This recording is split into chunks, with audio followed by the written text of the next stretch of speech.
श्री स्वामी समर्थ. नमस्कार स्वामी भक्तांनो.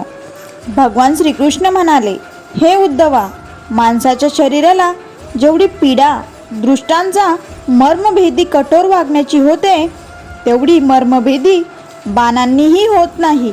उद्धवा, यासंबंधी एक मोठा पुण्यकारक इतिहास मी तुला सांगतो, लक्षपूर्वक ऐक. अवंती नगरात एक ब्राह्मण राहत होता. शेती व्यापार करून त्याने पुष्कळ संपत्ती मिळवली होती.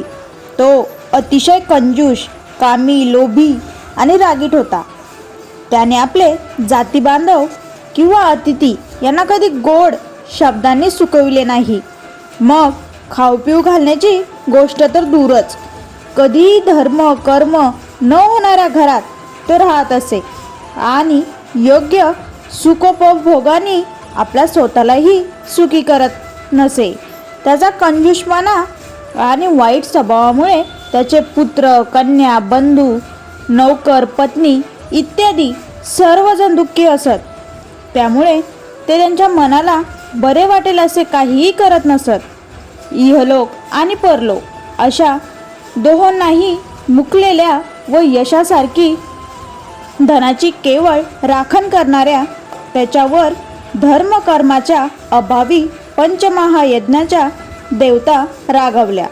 पंचमहायज्ञाच्या देवतांच्या कोपामुळे त्याचा पूर्व पुण्याचा आधार नाहीसा झाला आणि अतिशय परिश्रमपूर्वक मिळवलेले धनही नष्ट झाले.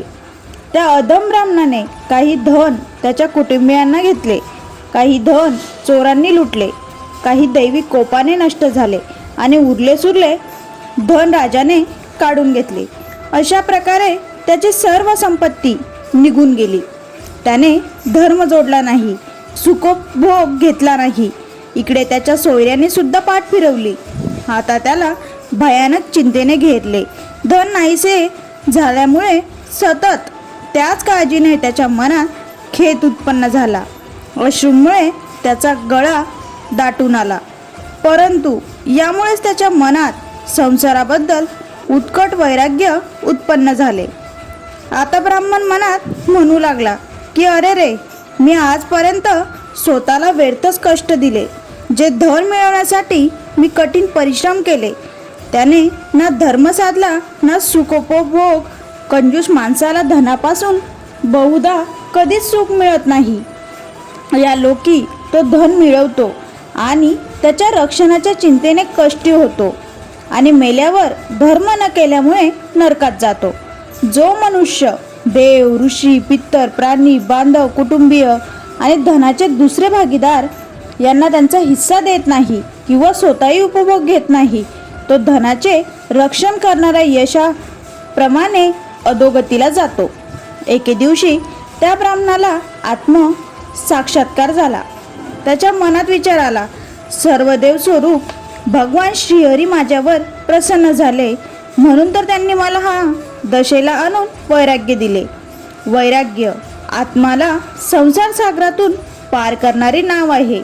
जर माझे काही आयुष्य शिल्लक असेल तर मी आत्मलाभातच संतुष्ट राहून आपल्या परमात्माबद्दल सावध होईन आणि उरलेल्या कालावधीत माझे शरीर तपश्चर्येला सुकवून टाकेल. तिन्ही लोकांचे स्वामी देवगण माझ्या या संकल्पनाला संमती देवोत. तो अवती निवासी श्रेष्ठ ब्राह्मण अशा प्रकारे मनोमन निश्चय करून मौन धरून संन्यासी झाला. आपले मन, इंद्रिय आणि प्राण वश करून कोणीही आसक्ती न ठेवता पृथ्वीवर स्वच्छंदपणे वावरू लागला. भिक्षेसाठी तो शहरात किंवा खेड्यात कोणालाही कळणार नाही अशा रीतीने जात असे. तो अवधूत भिक्षू आता अतिशय म्हातारा झाला होता. त्याला पाहताच दृष्ट लोक त्रास देत असत. कोणी त्याचा दंड हिसकावून घेई, कोणी भिक्षापात्र, कोणी कमंडलू, कोणी आसन, कोणी झोळी, तर कोणी त्याचं लंगोट हिसकावून घेत असत. कधी त्याला ताप इत्यादींमुळे देहाचे दुःख, कधी थंड, ऊन इत्यादी दैवी कष्ट, तर कधी दुर्जन लोकांनी केलेल्या अपमानामुळे भौतिक पीडा सहन कराव्या लागत. परंतु तो हे सर्व आपल्या पूर्वकर्माचे फळ असल्याने आपल्याला ते अवश्य भोगले पाहिजे असे मानत असे. तरीसुद्धा तो सात्विक धैर्याने आपल्या धर्माशी एकनिष्ठ राही. तो म्हणू लागला, माझ्या सुख दुःखाला ही माणसे कारणीभूत नाहीत, देवता नाहीत, माझे मनच त्याला खरे कारणीभूत आहे. तेच जीवाला या संसार चक्रात फिरवतील असते. मन ताब्यात आल्यानंतर इतर इंद्रिय वंश होतात. इंद्रिय मनाला वंश करू शकत नाहीत. जो या मनावर नियंत्रण मिळवतो तो देवाचाही देव होतो. भगवान श्रीकृष्ण म्हणतात, त्या ब्राह्मणाने फक्त घरच नव्हे तर सगळे क्लेश सुद्धा नाहीसे झाले. आता तो संसारातून विरक्त होऊन संन्यास घेऊन पृथ्वीवर अशा प्रकारे भटकत होता.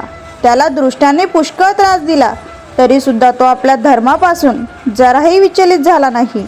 मौन धारण करून त्या अवधूताने या ज्ञानाचे चिंतन केले. तर बघा मित्रांनो, मनुष्याला या जगात दुसरा कोणीही सुख किंवा दुःख देत नाही. हा त्याचा चिंतांचा केवळ भ्रम आहे. हे सगळे जग आणि त्यातील मित्र, सुख आणि दुःख हे भेद केवळ अज्ञानाने कल्पिलेले आहेत. म्हणून मनाला सर्व प्रकारे ताब्यात ठेवावे. बस योग साधनेचे हेच सार आहे. तर मित्रांनो, ही माहिती कशी वाटली? आवडली असेल व्हिडिओला लाईक, आणि जो कोणी आपल्या चॅनलवरती नवीन असेल, पहिल्यांदा आपल्या चॅनल बघत असेल तर प्लीज कृपया करून सबस्क्राईब करा. भेटूया अशाच एका नवीन व्हिडिओसोबत, नवीन माहितीसोबत. तोपर्यंत धन्यवाद. श्री स्वामी समर्थ. जय जय स्वामी समर्थ.